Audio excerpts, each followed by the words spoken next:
Hey, a few years ago, I started running, and it seems kind of weird to me even now. And I used to be one of those guys who would always say, run for fun? Why would anyone want to do that? The only time I like running is when I'm playing a game or chasing a ball around, but just to go out and run, absolutely no way. I mean, I'd see people running in the rain or the cold, and I would be merciless, making fun of them, making jokes about their clothing, questioning their sanity. But a few years ago, I knew I needed to make a change in my own health habits.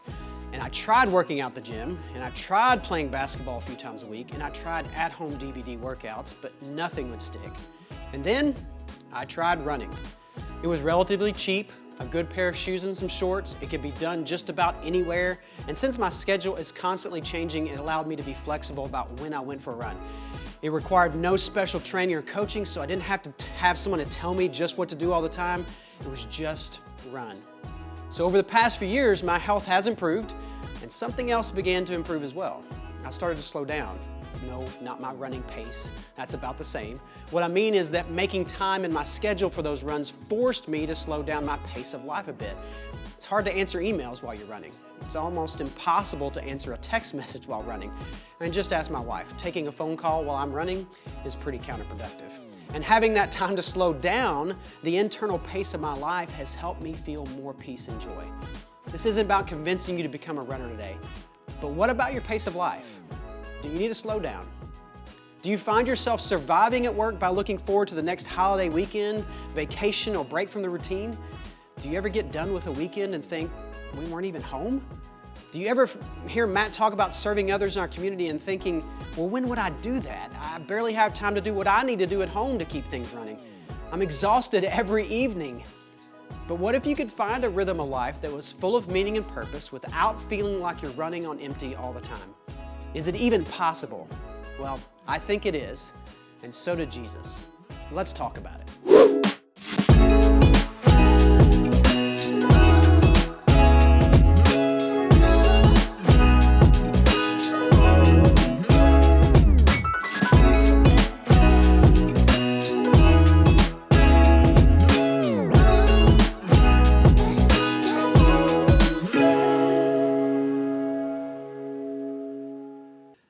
I'm guessing you have a pretty busy week coming up. And it's not like you've filled your calendar up with stuff that's not good. All of the things you're going to do this week, you have a really good reason for doing. I mean, the job you're going to pay the bills and feed the kids and keep a roof over your head. And if you're lucky, it also challenges you to be a better person and uses your unique skill set to make things better. And the errands you're running this week are pretty important. It's not like you're adding things on your to-do list just because you need something to do. Like the activities you signed up the kids for and paid money to do are things you think will develop them and in some way maybe give them joy or teach them something valuable. I mean, the people you're visiting and meeting with and the things you've scheduled and the place you want to visit this week, they're important. And sometimes they're even urgent. These are good things or they're things that have to get done. So why is it that we all feel so rushed? From the time we get up to the time we go to sleep, we've got to get so much done. News to read, keep up on, family and friends online to see what's going on in their lives and sharing what their schedules look like, figure out meals for the family, watch the hottest new Apple TV series, and we've got to get those deals for Christmas or we'll end up paying more later. We've got to answer these emails, we've got to answer these text messages, post something to my Insta to make sure people don't forget I'm alive over here. I mean, we've got to clean the bathrooms, we've got to fit in a workout, you got to clean out the car. Oh gosh, I forgot to start the dryer before I left. I'm serving at church on Sunday, need to finish the plans for our vacation, go see mom and dad next weekend. If we can figure out how to see them between cross country and even a small group. None of these things are bad. So why are we so often overwhelmed and anxious? Why do we all feel like we don't have enough hours in the day to do what needs to be done? Why are we always trying to figure out the most efficient and productive methods for tracking our calendars and lists and schedules? Why are we sitting at a stoplight thinking the person in front of us is incompetent because they won't turn right on a red light onto 12th Street at 4 p.m.? Why do we try to figure out which line at the grocery is the fastest and when we guess wrong, we're mad? Why do we take our phones into the bathroom and think, finally, I can check my email guilt-free and get some work done? Just being honest. Look, something is missing. We're busy. We're involved in lots of different things that are supposed to be giving us the life we've always wanted. And we can't seem to find what we're looking for. We don't have the time to slow down and enjoy our family and friends and talk deeply about life. We don't have time to read or rest or reflect on our lives in light of who God is. And to sit down and just have some time alone to hear from God and talk to God and read and think about what Jesus would be doing if He were here with me, I just don't have time. And neither does anyone else. So it must be okay, right? I mean, most of us spend our lives trying to believe what Jesus believed, and that's a really good thing. But just believing what Jesus taught will only change the way you think. What I want us to look at today is what we also may need to live the way Jesus did in order to experience a full life. Jesus didn't launch His ministry until He was 30. In 3 years, He recruited a team of 12 that went on to lead a movement that has lasted over 2,000 years.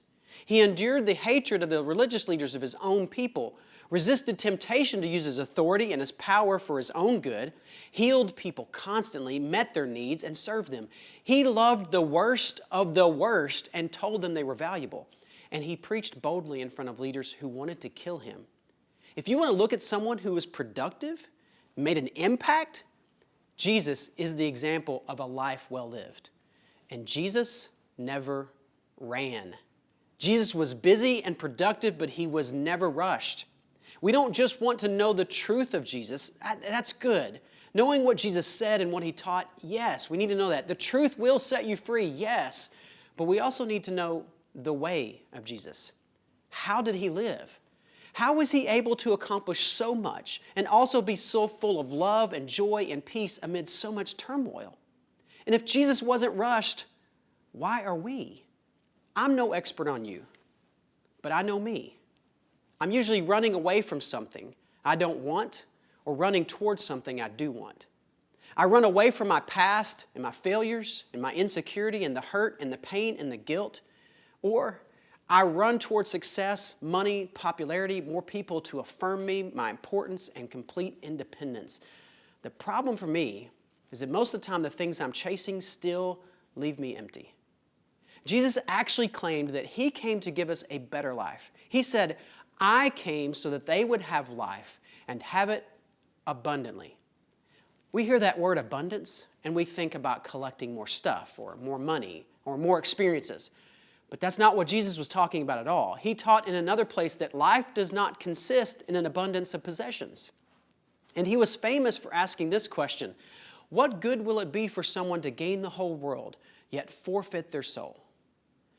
Jesus had a way of living that brought abundance, but it didn't look like what we think of as abundant. Now, I don't mean you need to go sell everything you own, and I'm not saying you need to become a street preacher. What I mean is that we need to look closely at the way Jesus lived so we can find clues that can help us make sure we're living that full, abundant life that Jesus offered. The abundant life we want so badly, but can't seem to grasp. And I'm not advocating for becoming boring or unproductive or having a lack of activity. The answer is not to cut out things and just become a lazy bum and lie around. This isn't some American dream of financial independence where you retire and you live a life of leisure. This isn't about staying home in some self-imposed quarantine. Jesus served, loved, and stayed busy, but He did not rush. He was never in a hurry. And Jesus lived a better way, a way that provided abundance of the best things in life. So I want you to consider this statement. The greatest enemy to the life you want may be the life that you're living, like the one currently. It's worth thinking about. The way you're currently living life may be keeping you from the abundant life you want so badly. So what do we do to capture the abundant life? Listen, I don't know really all these answers. I'm struggling with all this as well. I don't even like turning off my phone on my days off for fear that I might miss something that just can't move along without me. Like, I often double book myself for meetings on the same day and still try to make both of them work. But here are a few of the things that have helped me begin to find a new rhythm of life. A less hurried pace, a more joyful, peaceful pace. The first thing is this: Jesus lived at the pace of love. Jesus said the greatest commandment was to love God and love others, and that love defined Jesus' pace of life. He wasn't going to run faster than love could go, which is kind of annoying, really, because we could run a lot faster in this life if it didn't have to wait on other people. But that's what love does, doesn't it? At least that's what Jesus modeled for us. Jesus was so good at this. There are multiple stories of how Jesus was able to love people and really be present with them right where they were. Because that's what love is. Love means being fully present with someone where they are. So Jesus was able to listen to a woman who was hurting even while he was on his way to do something really important. You remember the story? There was an important leader named Jairus. He had asked Jesus to come and heal his daughter who was near death. And so Jesus starts out toward the home of Jairus. And on the way, a woman just reaches out and touches Jesus' clothes as he walks by. And Jesus just stops. And in the middle of the crowd that was following him on his way to something really important. But Jesus stopped. He took a few moments and he wasn't in a hurry, and he offered love and healing to this woman. Jesus moved at a pace that allowed him to listen to people, see their needs, and hurt along with them. If my calendar is so packed that I can't hear the needs of my family or my children or my friends or my neighbors, then I'm too busy, because love takes time. And love means being present with people. And we are so often chasing something else than love that we forget to slow down. Here's something else that has been helpful to me. Jesus made tough choices about what was most important. There's this story in the first chapter of Mark that is so helpful. I grew up thinking that Jesus was just like randomly walking around through life, doing good things as if good stuff just kind of fell in his lap, and he was working under some perfect aura of God's goodness, that he just floated right into the things that were best. But the biographies of Jesus tell a different story. Jesus made choices, and he made hard choices about how to use his time. And he had to take time out of his day to get away and talk to God about those choices, so he had the wisdom and peace and strength to make them. So here's the story. Jesus had just finished healing all kinds of sick people and driving out demons. So much so that the entire town was lined up at Jesus' door. Want to launch a movement, Jesus? Here's your chance. But instead, Jesus does this. Very early in the morning, while it was still dark, Jesus got up, left the house, and went off to a solitary place where he prayed. Simon and his companions went to look for him, and when they found him, they exclaimed, "Everyone is looking for you!" And Jesus replied, "Let us go somewhere else, to the nearby villages, so I can preach there also. That is why I've come." Jesus stepped out of the busy stuff. He made time and created space to hear from God about what was most important, about where to go next, about how to proceed. He prioritized some intimate alone time with God, and he was plenty busy. But he knew he could either be rushed into the stream of busyness, or he could pull away to find direction and life and joy and peace. Jesus moved at the pace of love. And Jesus chose what was most important and said no to the things that weren't.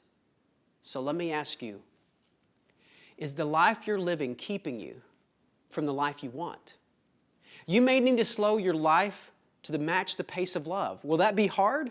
For sure. You may need to make some hard choices about what goes into your calendar, or what you spend your money on, or how many items you put on your to-do list. Will that be messy at first? Will you get weird looks from other people? For sure. But Jesus' way of life was abundant. He was never rushed, never in a hurry.